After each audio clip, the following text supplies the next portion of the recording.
Halo semuanya, Assalamualaikum warahmatullahi wabarakatuh. Perkenalkan, nama saya Fiantri Rohma, NIM 7211419125 dari Rombel Akuntansi Internasional 2019, Universitas Negeri Semarang. Kali ini saya akan mempresentasikan mata kuliah Sistem Informasi Manajemen, Bab 3, menggunakan teknologi informasi dalam menjalankan perdagangan elektronik atau e-commerce. Yuk, kita mulai! Baik, yang pertama kita akan membahas arti perdagangan elektronik atau e-commerce. Ada dua definisi, yaitu menurut arti sempit dan arti luas. Menurut arti sempit, yaitu perdagangan elektronik merupakan perdagangan yang hanya meliputi transaksi-transaksi bisnis yang berhubungan dengan pelanggan dan pemasok yang menghubungkan komputer mereka masing-masing melalui internet. Sedangkan menurut arti luas, perdagangan elektronik atau e-commerce merupakan suatu transaksi bisnis yang menggunakan akses jaringan sistem berbasis komputer antarmuka atau interface, sebuah browser web yang akan memenuhi persyaratan sebagai perdagangan elektronik atau e-commerce. Dengan adanya e-commerce ini diharapkan dapat membawa manfaat-manfaat bagi perusahaan seperti adanya perbaikan layanan pelanggan sebelum, selama, dan sesudah penjualan. Yang kedua, perbaikan hubungan dengan pemasok dan komunitas keuangan. Yang ketiga, adanya peningkatan imbal hasil ekonomis atas pemegang saham dan investasi pemilik. Selain memiliki manfaat, e-commerce juga memiliki beberapa kendala yang menjadi tantangan bagi perusahaan, seperti biaya yang tinggi, kekhawatiran akan keamanan data, yang ketiga, peranti lunak yang belum tersedia atau belum memadai. Selanjutnya, kita akan membahas e-commerce di luar batas perusahaan. Ada e-commerce bisnis ke bisnis atau business to business atau biasa kita singkat B2B. Yang kedua, ada e-commerce bisnis ke konsumen atau business to consumer atau B2C. Nah, B2B ini mengacu pada transaksi-transaksi yang antar bisnis di mana tidak ada pihak yang menjadi konsumen akhir. Sedangkan B2C mengacu pada transaksi-transaksi yang terjadi antara sebuah perusahaan atas sebuah transaksi kepada konsumen akhir dari produknya. Nah, antara B2B dan B2C memiliki beberapa perbedaan. Perbedaannya yaitu pada B2B melibatkan jumlah orang yang relatif sedikit, biasanya mereka juga berada dalam kelompok layanan informasi dari perusahaan yang terpengaruh.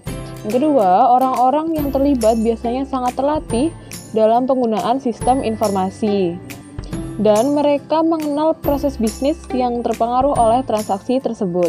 Ketiga, jumlah transaksi relatif kecil namun nilainya tinggi. Keempat, satu transaksi antar sebuah produsen dan distributor dapat menyangkut ribuan unit produk dan nilai jutaan dolar. Sedangkan pada B2C, orang-orang yang terlibat tidak semuanya ahli dalam mengoperasikan teknologi, sehingga mereka harus menyediakan layanan instruksi dan bantuan. Kedua, jumlah gambar yang ditampilkan harus dikurangi agar koneksi telepon dengan bisnis tidak menjadi lambat. Ketiga, perlu disediakan sistem pembayaran. Dan yang keempat, dalam situs B2C perlu memiliki waktu download yang cepat, instruksi dan navigasi khusus, troli belanja yang dapat dikurangi dan ditambah sebelum penjualan aktual atau pembelian aktual. Yang selanjutnya, metode untuk menyimpan profil pengguna. Selanjutnya, kita akan membahas contoh e-commerce business to business di Indonesia. Yang pertama, ada ralali.com yang merupakan marketplace online antara korporasi yang berfungsi sebagai mediator antara pembeli dan penyedia barang kategori maintenance, repair, and operator atau MRO. Yang kedua, ada indotrading.com yang merupakan portal perdagangan yang fokus pada promosi dan pemasaran produk UMKM secara online.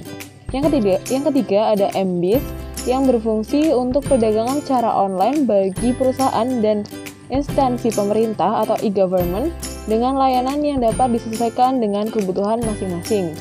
Yang keempat ada Indonetwork yang merupakan bukan hanya B2B tapi juga B2C sebagai portal bisnis UMKM seluruh Indonesia yang merupakan direktori bisnis online dan marketplace. Selanjutnya, contoh dari B2C atau business to consumer di Indonesia. Nah, B2C ini di masa sekarang sangat familiar di kehidupan kita mungkin kita juga sering menggunakan, yaitu seperti Shopee, Tokopedia, Lazada, JD.ID, Blibli, dan lain sebagainya, di mana mereka menyediakan layanan jual beli secara online sehingga memudahkan kita untuk mendapatkan barang-barang yang kita inginkan sehingga dapat diperoleh tanpa harus bertatap muka secara langsung. Membahas tentang e-commerce, tentunya kita ingin mengetahui bagaimana sih keadaan e-commerce pada saat ini di masa pandemi seperti saat ini. Pandemi ini tentu sangat berdampak kepada perekonomian, di mana pandemi juga berdampak terhadap penjualan e-commerce itu sendiri, di mana e-commerce sekarang ini meningkat 26% dan transaksinya dapat mencapai 3,1 juta transaksi per harinya, berdasarkan data dari McKinsey Juni 2020. Namun masih disayangkan karena porsi UMKM belum tinggi dan hanya sekitar 8 juta UMKM yang hadir dalam platform digital atau sekitar 13% dari total populasi UMKM di Indonesia. Hal ini tentu sejalan dengan masih banyaknya produk-produk impor yang dijual di marketplace. Data ini dilansir dalam berita liputan6.com. Nah, Menteri Perdagangan pun menyebut bahwa e-commerce bisa menjadi solusi atas dampak pandemi.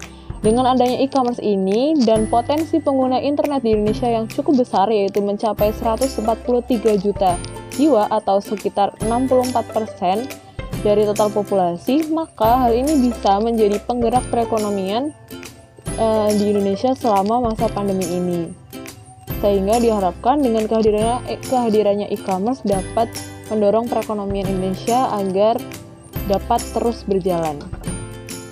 Oke, cukup sekian penjelasan dari saya. Terima kasih pada yang telah menyimak. Mohon maaf atas segala kekurangan dan kesalahan. Sekian, sampai ketemu di video berikutnya. Wassalamualaikum warahmatullahi wabarakatuh.